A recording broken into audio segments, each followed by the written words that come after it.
We have our edge drill, okay? And we're just gonna give this guy the ball out here, okay? And we don't typically work this mirrored where we're running both at the same time, although when I was drawing it up, I thought, well, maybe we should be, just for a higher level reps. Usually we work one at a time. We work in both directions.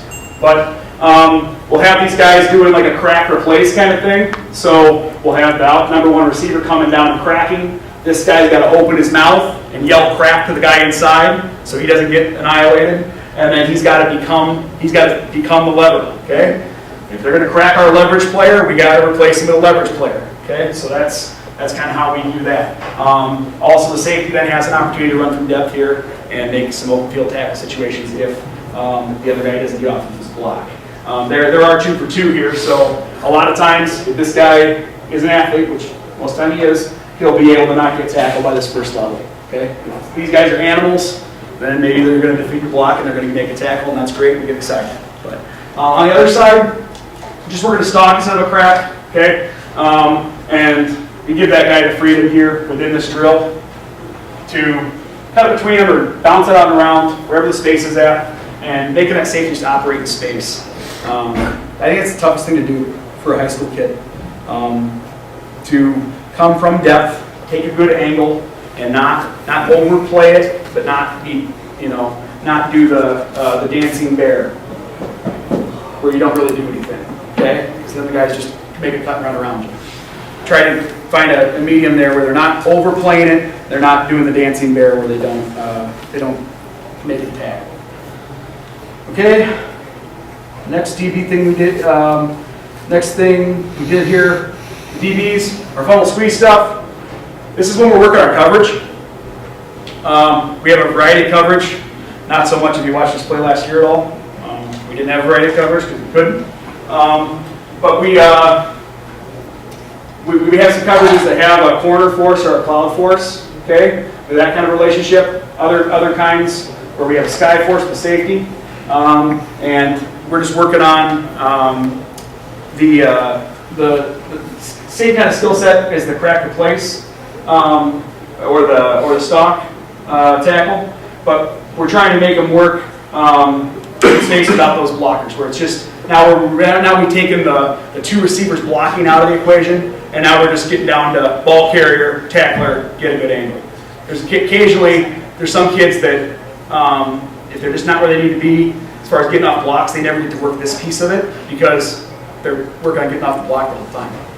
We want to actually see whether we do this, and then if we can do this, we just got to work a little harder to get them off blocks.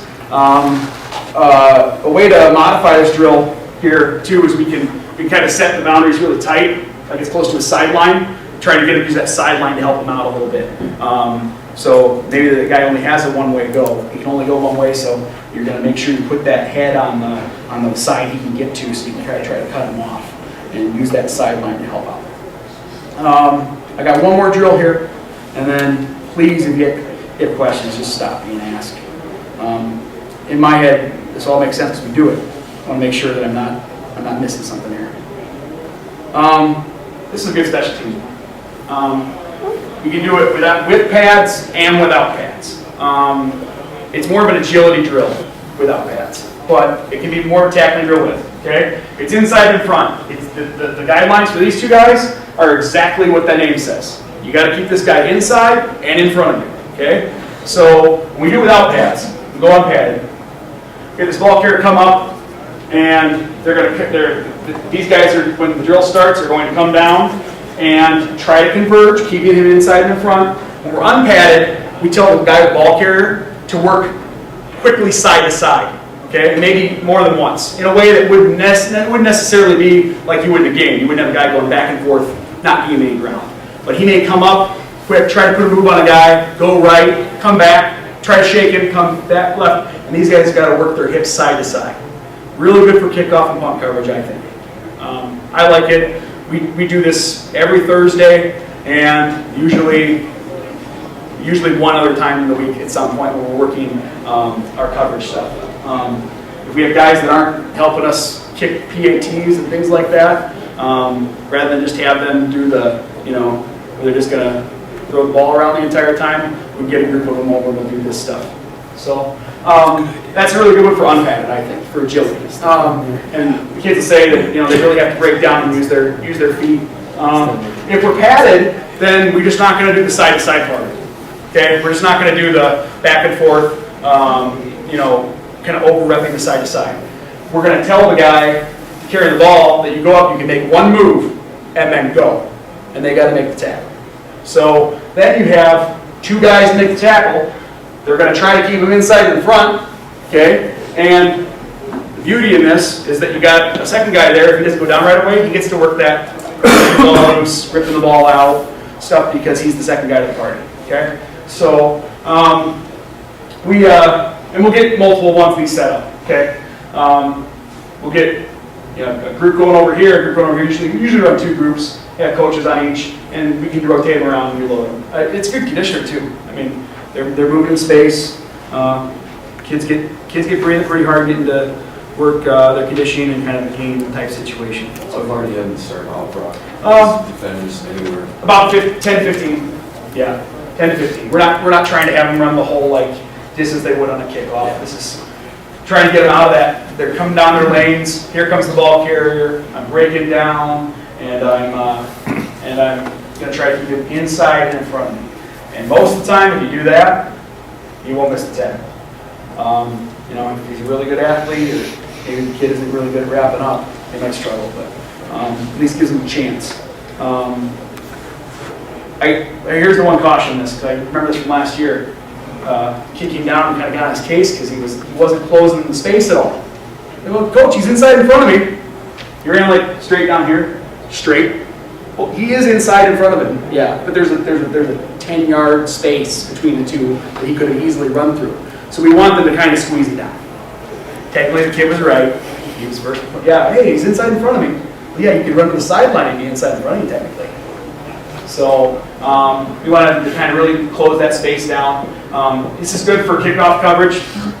If you guys ever have, we get your 10 guys going down, usually your kicker's the safety, unless he's one of your better athletes, then you have somebody else do it. But we always had the problem with the back end of the kickoff coverage, right? They would run past the play. They would run past it. And then what do you do when you run past it? So here comes the ball, I run past it. Now I'm gonna chase him down. You're never gonna catch him. If they have a guy back there returning the ball and you do this, you're never getting there. So trying to get them to close that gap and stay in a range where they actually have a chance to make an attack. Trying to squeeze that down a little bit. As far as drills, that's what I have. I hope that one or two of them sounded interesting to give it a shot. Again, you know your kids. Take what sounds like it works for them. Try it out. Modify it. Tweak it. A few of these were just ones we said, well, how about we do this? We had a coach say, for that alley drill, they were doing just the skill kids. And they said, well, why don't we just run some of our offensive plays in and do it? And I'm working with the O-line at the time, and we're off doing the thing where the O-line may have to go on a nature hike and go do their own thing down there. And I said, and these guys are having a blast down here. They're hooping and hollering, they're screaming, and then now I get maybe I'm a tight end, maybe I can do that, that kind of stuff. It's like, well, we want to get these kids involved, so let's find a way to get them involved that doesn't screw up the other stuff they're trying to work by splitting into an open field concept on one side of that alley drill, doing the bubble stuff. The O-line aren't involved in that, so they don't have to mess that up for the DBs and things like that. But they get to work some of their reps on the other side. Well, then we'll flip it, so we're not just running power to the right the whole time. We'll flip-flop it and mix it around. But hopefully you can find something like that works for you guys. So any questions at all? I hope I explained things thoroughly enough with the stuff that I had. Okay, yeah. Have you seen a ton of injuries at practice? I'm assuming not because you keep doing this. Right, no. Okay, I would say the little things we have, like occasionally, just the stuff that happens, fingers and things like that occasionally. Kid turns an ankle, and that's the balance to strike. That's the tough part. We did this before we played a conference game this year, and all of a sudden our starting linebacker rolls his ankle on Wednesday when we were doing this, and so I think, oh geez, he was able to kind of run it out, and he definitely wasn't 100%. But did that injury make him less than 100% for the game on Friday? Yes. I guess this is for our kids, and this may not be everybody's. So you got to kind of assess it your own way. We thought the net positive of developing all of our kids over a long period of time outweighed the risk of turning an ankle. We didn't see. I mean, we're not just teeing off, smashing into people. It's real tough for those guys in those kind of spaces to really get a full head of steam and get stuff going. Yeah, I wouldn't say any more injuries than what we were otherwise doing with other stuff. If we were just doing the isolated tackling drills in our fundies where we were actually tackling, I think we had just about the same amount. So we had a few kids that, yeah, they got a little nicked up, but they love the drills so much they're trying to get back in them. And we actually had to tell them, hey, no, for today, you're out for today. Maybe he did something to his pinky and it's kind of swelled up. It's like, hey, you're done, buddy. No, I'll tape it. No, okay. How often do I get to say that to a kid? He's got to back it off. So I wouldn't say we saw a ton of injuries. Yeah. Drill tactic question. With that Jimmy drill, Yep. you got your 5 and your 5. Let me pull back here. Yeah, with the 2 backers that are up there, I thought I saw that you had 2 blockers In front of them. Are you how far away are they? They're 10 yards. They're 10. Okay, I was going to say. They're 10. Are you? Yeah, that'd be a lot of traffic. No, you get rolled up and back. Right. Yeah, right. That's a good point. Okay. Because this is really a linebacker or a DB. We modified it too, where sometimes we won't put the guy there, we'll make him more just linebackers. Sure, that's something we can definitely do. Sure. We tell these guys here, that's a good point. We tell these offensive guys that they're supposed to stalk with them, but we don't want you retreating back. So if you're getting driven, they beat you. Okay? Because we don't want this guy with his back to the action backing up into the play. And that doesn't happen very much. 10 yards away is pretty safe. Because what's going to happen is this guy's going to pick a lane, or we're going to pick a lane for him. He's going to go through and make a cut, and now when he makes the cut, this guy's going to disengage. But it's a good question.